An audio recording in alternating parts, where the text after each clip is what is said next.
Hey guys, welcome to another episode of the PH Journals podcast. It has been a minute. It's been a while. I do apologize that I haven't touched base with you guys a lot sooner. However, a lot's been happening, closing out the season. It's been a hectic couple of days, and I'm forever grateful, but at the same time, I do miss it. I miss being back in studio. It's pretty awesome. I've got some upgraded gear. We've got the beautiful lights that have come in. I'm super pumped up about that. We've got a couple more upgrades to add to the studio before the end of the year, and I'm super excited. Guys, before we get into it, like always, analyzing the podcast and see how far we've come in such, not a short space of time, but in such a significant space of time. It still amazes me to see how many people download and listen to the podcast, and I'm so grateful for that. But unfortunately, a lot of my listeners, more than 65 to 67% of my listeners, don't subscribe to my channel. So I know it's a pain in the ass, and I know everyone asks this, and I know all the content creators say this at the end of their video, at the beginning and in the middle and all that sort of stuff. But guys, please, really, if you're listening or watching this on any one of my social media platforms or any one of my listening platforms, YouTube, Spotify, Google Play, Apple Play, wherever it may be, guys, please just subscribe to the channel. It really helps us in the longevity of this whole thing. I don't earn a single cent off podcasting. However, we are bringing in ads now that we're monetized in the next couple of weeks. But with that being said, every subscription, every like, every interaction really just helps with the algorithm. You guys know how it is. And when we are out here trying to project our content across so many different platforms, it's a lot better to be heard through the loyal ones of the subscribers, the listeners, and all that sort of stuff. So firstly, I'm forever grateful that you still find so much value in this channel. Our downloads haven't dropped, which is absolutely incredible. I'm forever grateful.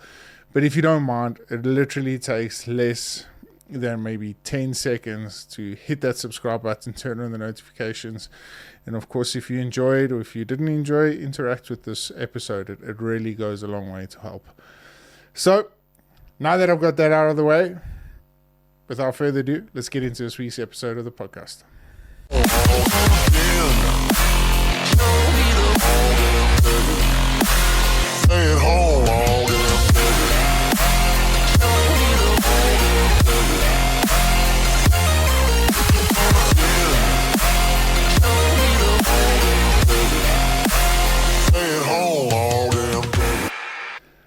So guys, if you haven't yet figured it out, Kimberley High Court has released probably one of the most significant newses.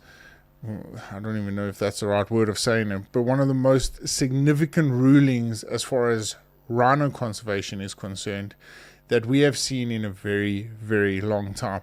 Now, if you don't mind me, I've broken this podcast episode. This was all going to be about why I believe content creators, influencers, however you want to see us on different social media platforms, why do we have to justify kills, right? Why do we have to label half fence, label free range, label public land and all that sort of stuff? I'll get into that a little bit later, because this was breaking news. Literally on the 31st of October, Kimberley High Court released a statement that it was going to rule in favor of captive bred rhino horn trade.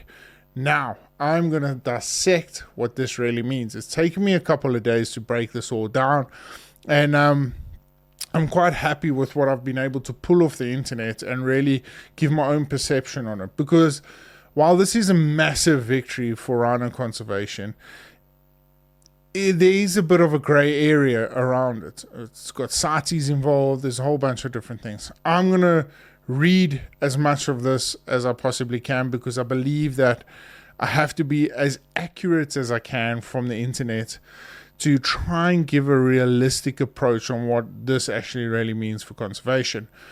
And with that being said, I will give my own opinion on it, and then you guys can take whatever it may be from this episode on this specific topic.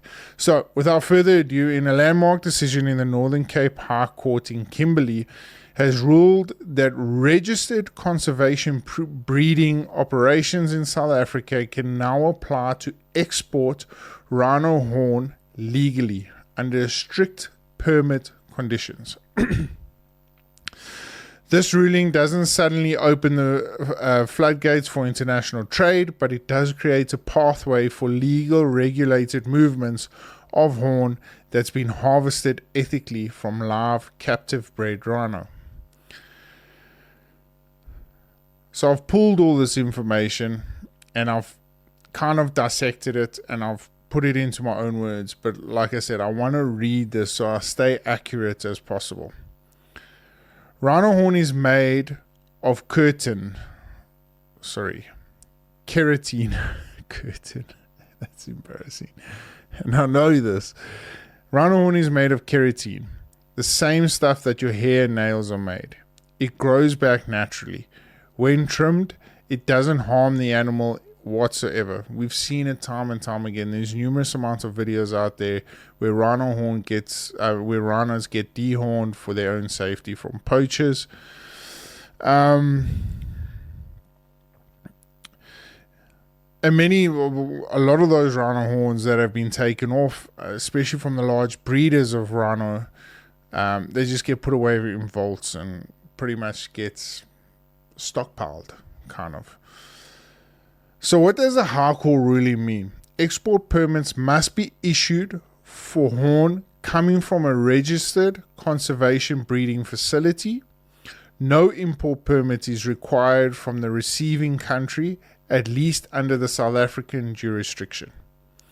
And the MEC must decide on issuing certificates within 7 days. I'll get back to that MEC part. In short, I personally believe that the court is saying let's just stop wasting a renewable regulated conservation asset that we have. We also need to take away from the fact that this doesn't mean that the international ban on rhino horn trade has been lifted. CITES regulations are still in play. What it does mean is that South Africa's conservation model is shifting away from total restriction and towards a system that might fund conservation through legal means. If it doesn't pay, it doesn't stay. Remember that. After 50 years of bans, the poaching numbers haven't gone down enough. We've spent millions fighting illegal activity, and it's time to test something completely different. Something that could bring community benefit, rural employment, and a better funding for protection. But this is not without debate. Some NGOs fear that legal trade could fuel black markets or blur enforcement lines. Others argue that if done right, this could finally turn poachers into protectors. Without a word of a lie, this is an incredible, pivotal moment in South African conservation fight against rhino poachers. Apologies. So I pulled some stats. So some of the key takeaways that I would like to highlight.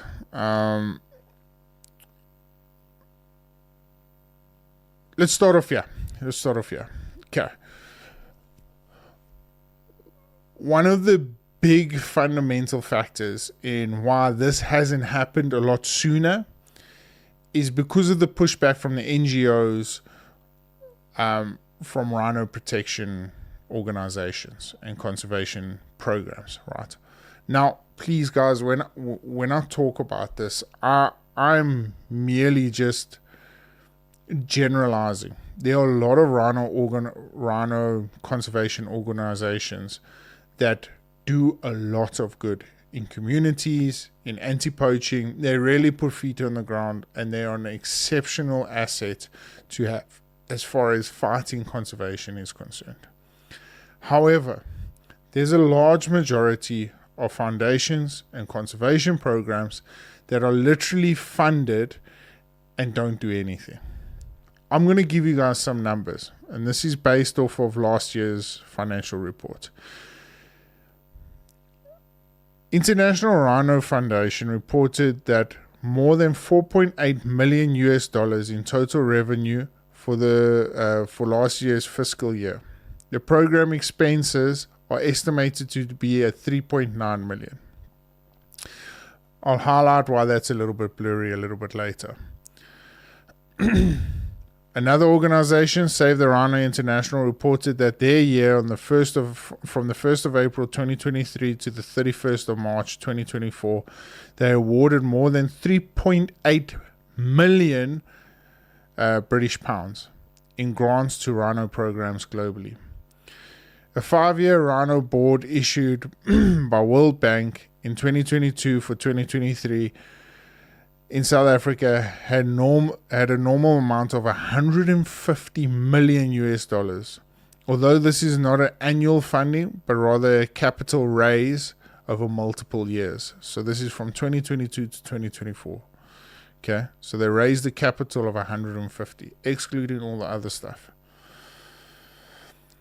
I then pulled stats on what it really costs per rhino as far as conservation is concerned.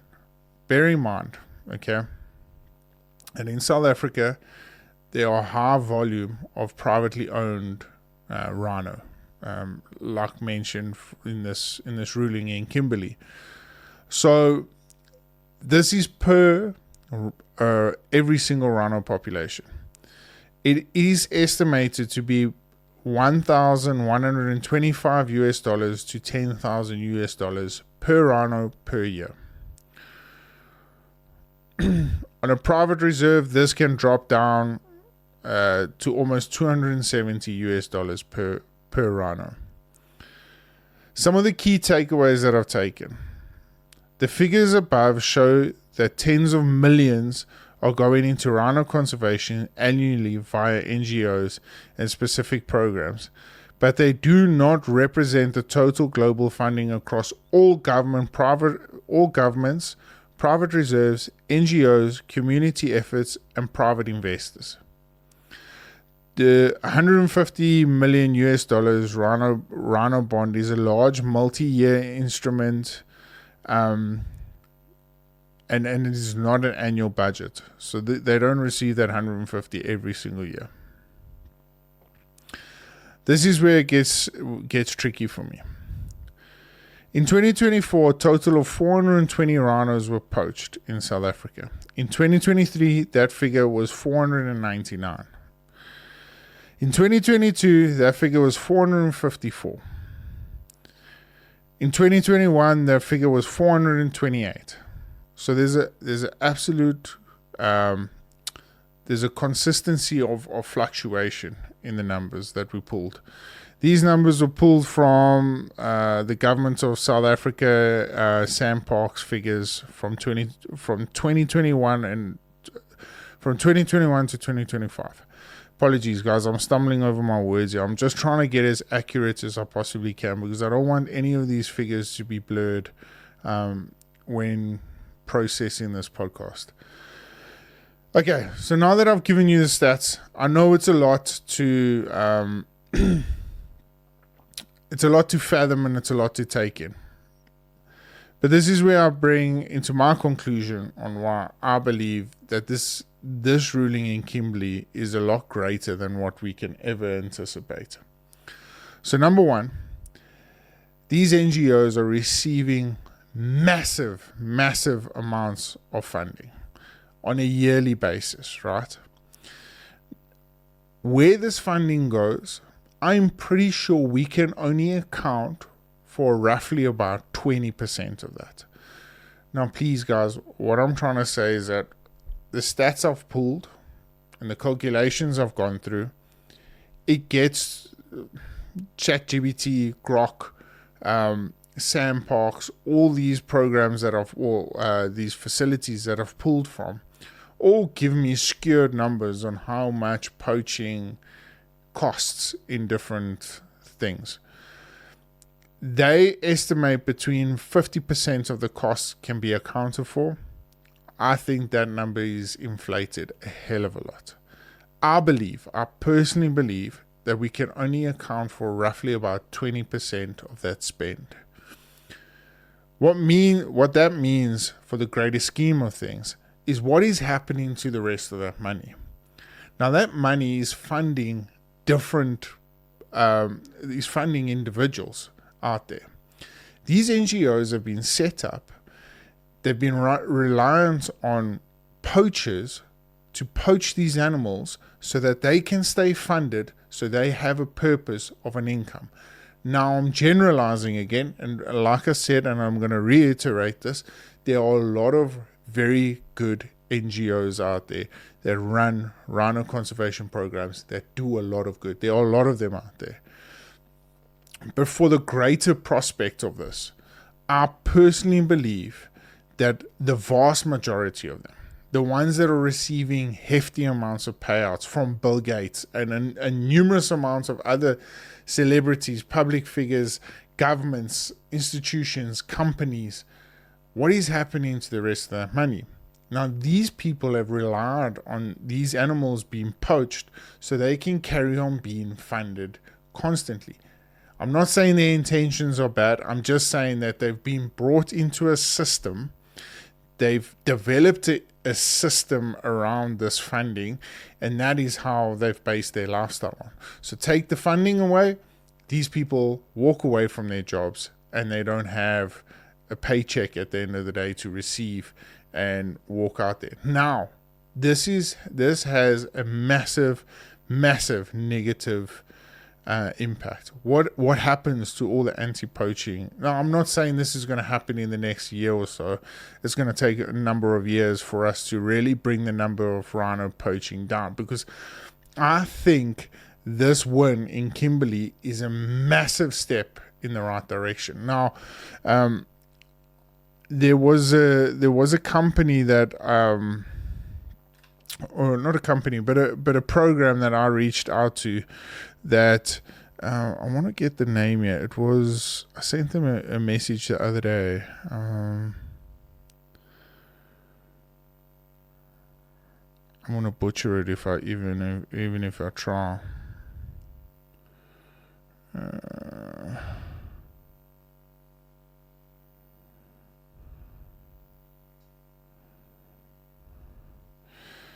I want to say it was Rockwood Conservation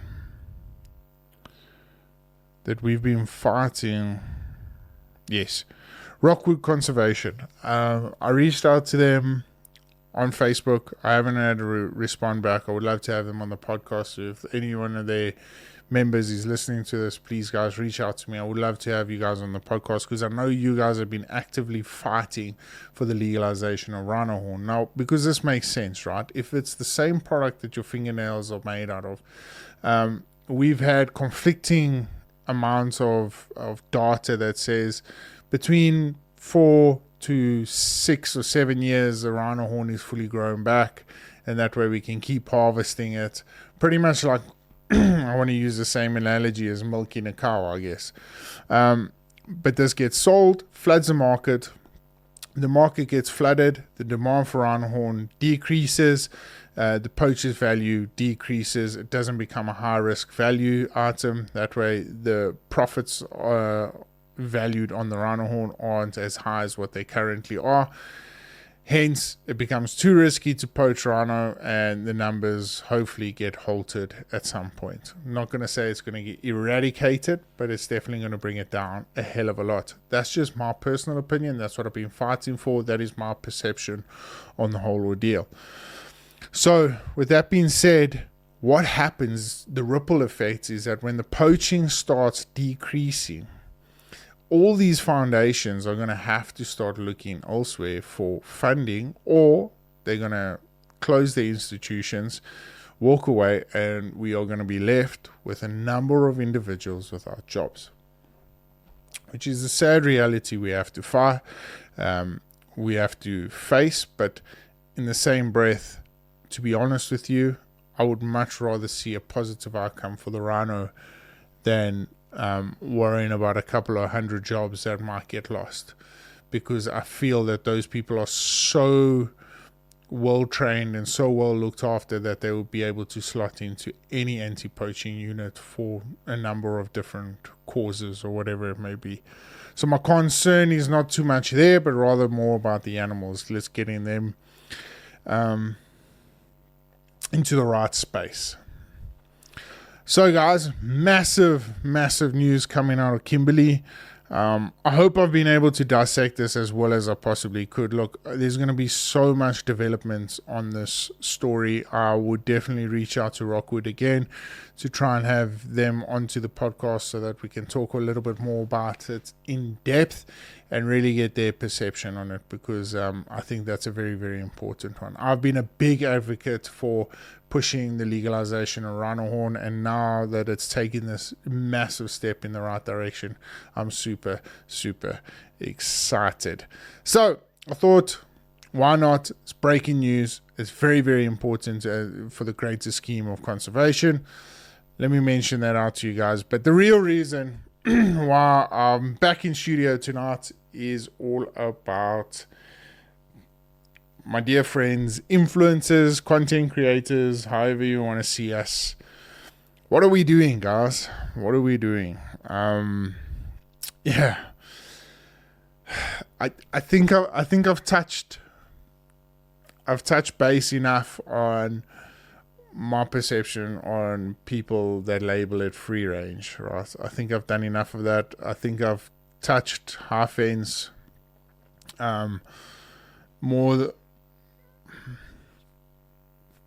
definitely more than one occasion on this podcast.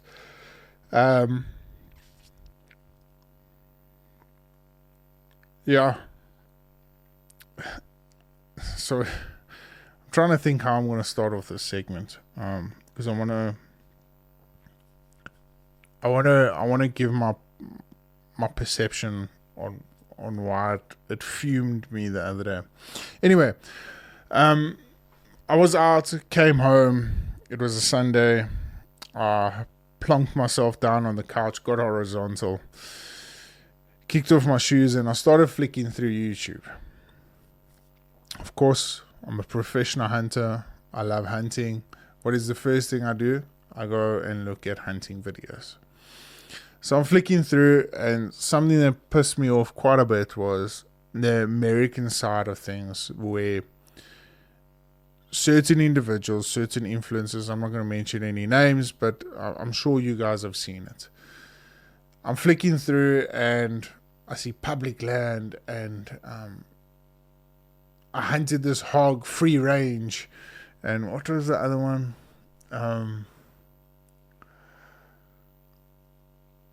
Mule deer, New Mexico, public land. The other one, out of half fence access deer. And I started scrolling down, and then I get to the South African segment, and free range kudu hunt, and the one guy from Tanzania, free range buffalo hunt. And I'm like, okay, like, yes, I get it, but why do we have to justify? Like, because it's free range, or your perception of free range. Look, the Tanzania one can be argued, but because it's public land, does that justify your kill any more than what it needs to be? Now, why do I have an issue with this?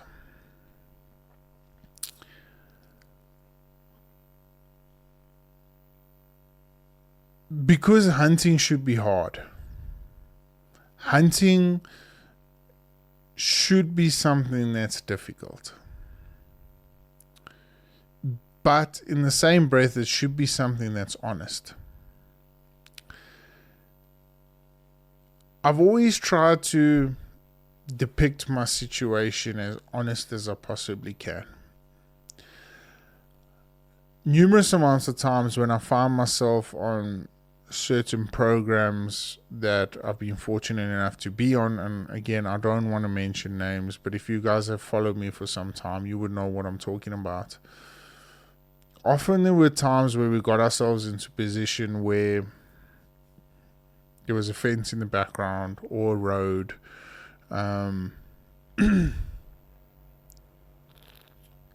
There were numerous amounts of scenarios where we couldn't pull off the shot that in that particular segment. And it bugged me. It really did. Because we got into good positions. We worked hard to get to that position.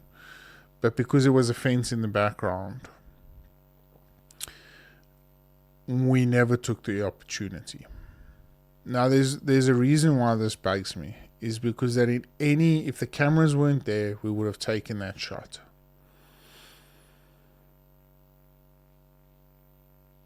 Ethically, non-ethically, everyone's going to have their own opinion about it. But I believe that I would never take a shot if I've cornered an animal. I would never take a shot if I don't believe that that animal doesn't have a fair opportunity to get away. But that's just me. I know there are different individuals out there that shoot off bait sites. Shooting on bait sites also can be argued. There's so many things that can be argued in these scenarios. But I hate the fact that we have to justify why our episode should be any better. And I feel like it's a very cringy clickbait sales gimmick to say public land or anything like that. I get it. I understand that it is a much, in theory, it should be a greater achievement to have shot a bull elk on public land while bugling it in compared to going down to Texas and shooting in a half fence run. So I get that. But when different scenarios are taken up, we need to embrace the greater scheme of hunting. So why do we have to mention public land? The individuals that hunt consistently and are ethically hunting these animals on a consistent basis would understand the sacrifice that goes into hunting a bull elk on public land and bugling it in. Understand that completely. But it doesn't mean that kill is any more respected than the one down in Texas. Because who knows how that individual had hunted it. And yes, it is half fence. And yes, it might be fed pellets during drought season and stuff. But we created these ecosystems that we have to look after these animals on. Both aspects of it, of serving their purpose in the greater scheme of conservation. Now, I am not going to generalize and say the majority of individuals that hunt their animals in half fences and all that sort of stuff do it unethically. I think for what it's worth, the greater part of individuals that hunt within half fences and don't hunt free range animals and don't hunt public land, they do it ethically. I hunt half fences. I do. When I go meat hunting or when I go and do something and I have the opportunity, I shot my Bontebok this year in a half fence. I shot my Impala in a half fence. I have opportunities to go and hunt these animals in free range areas, but I don't see a greater achievement between the two. My Impala, I worked my absolute arse off. It took me 4 days to get my Impala. My Bontebok, okay, it took me 1 day, but I'm on a roll with that at the moment. My free range fellow deer took me 1 day. The different scenarios. I don't feel it's necessary to go and label my YouTube channel, my YouTube thumbnail, and say free range fellow deer. There's no justification for that. And I'm talking from my personal perception, but I get a lot of great positive feedback from my podcast, and I'm forever grateful for that. And I don't get much negativity from it. But I want youngsters, I want individuals, when they listen to this podcast, I want them to take this in and just think that they must not have the perception that we need to start labeling one another. oh, but Remy Warren only shoots things in public land. Yeah, that's like, I get that. That's him individually. But if you want to follow that route, by all means, no one's discouraging you from doing that. But if you also want to have a hunting experience in a half fence area, that is possible. Yes, I say this with absolute understanding, that I understand that there are 30 hectare plots or 30 acre plots that people hunt animals on. And I understand that people do it unethically. I understand if you go into the Limpopo province and it's so thick there and you can't see from side to side, and it's 100 hectare camp and people are using high powered rifles. I understand that. I understand that people are doing that. You get it in every industry, but I'm not talking about them. The people that are on YouTube, that are putting out episodes on YouTube and on Carbon TV and all these other platforms, I immediately justify them as ethical behaving individuals. I don't want them to label their hunt, because I'm starting to feel that it becomes a dick swinging competition. If you don't have public land or free range in your title, people discredit you almost immediately, and that is a bad thing for the hunting industry, on my personal opinion. I don't feel it's right. I feel, as much as we possibly can, when we put content out there, it has to be as authentic, organic, and ethical as possible. And if that means that there's a fence in the background, that's fine. We shouldn't be seeing that any different to the achievement than what it is. I do cringe when I see that. I'll be honest with you, it's not my thing. I hate shooting animals up against the fence. It's not what I want to do. I don't do it. If I can avoid it at all costs, I do. But it does happen. So share the ethical side. Share the true story behind what really goes on there.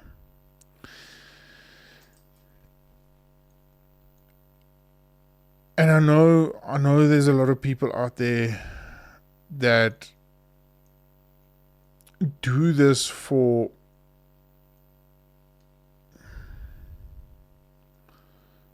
popularity purposes, do it for lifestyle beliefs, do it for sponsorships and all that other sort of stuff. I know in South Africa that's not a big deal, but in the States it obviously seems like it's a massive industry that kind of gets tapped on quite a bit, which is great. But do it realistically. And I think as hunters, we should all be banding together and encouraging one another to praise people that hunt these animals in half fences. It doesn't have to be public land, in vast acreages of game ranches. Embrace that as well. We don't have to completely segregate them because they shot the animals in a half fence. It shouldn't be like that. We should be embracing one another, enjoying one another's content. I still watch these guys' content, and it's great content. It really is good content. And I'm grateful that these guys are taking the time, spending the money, because I know what it costs to run a YouTube channel, especially when you aren't getting funded. I know the time it takes. I know the effort it takes. I know the constant battle of trying to get subscribers and all this sort of... I get that. But we don't have to go and cheapen ourselves by labeling our hunt as any better than anyone else's. Every hunt should be looked at equally. But guys, again, that's just my opinion. I could be completely wrong about it. But I got absolutely disheartened when I flicked through YouTube, and I got to a point where I was just like, you know what, like, I'm gonna watch this video, but at the end of the day, I'll always have it in the back of my mind that this individual I'm watching doesn't see me shooting my bontebok in a half fence any better than him shooting his mule deer in public land. So, yeah, look, I mean, it's just one of those things. That's just my personal opinion. That's just how I feel. But I'm hoping, I don't hope it changes. I just hope people's perception, people might open up and warm up to the fact that, you know what, maybe it's not necessary. Anyway, that's just me. Guys, some updates that's happened. I had Josh Name out a couple of weeks ago. He had an absolutely incredible time. It was so cool to see an individual come out and embrace the hunting industry. He's never been a hunter, but he really wants to embrace what it's all about. He feels that it's a primal instinct he needs to connect with. So I'm really looking forward to that episode launching on his channel. So stay tuned for that. I'll definitely share it as much as I possibly can. But we're nearing the end of the season. We've got November and the podcast shuts in December. And then we've got show season. So much to talk about. I'm hoping to get out there. Look, a lot's happened in the past couple of weeks. And I'm sure I'll share this with you on more episodes of the podcast. But for now, it's not looking good. However, I'm going to hold my head up high and hope for the best. Stay optimistic about it. But like always, this episode was sponsored by Lumens. I'm so grateful, guys. Thank you so much for the incredible Godox light. I feel like I need to adjust it a little bit, but this episode of the podcast came out beautifully. I'm so happy. I'm really looking forward to the next couple of upgrades. We've got a couple of new things coming along the way, and I'm super excited about it. So stay tuned for more. Like always, if you are, happy hunting. Until then, stay safe, stay blessed, and stay humble. We'll catch up with you guys soon.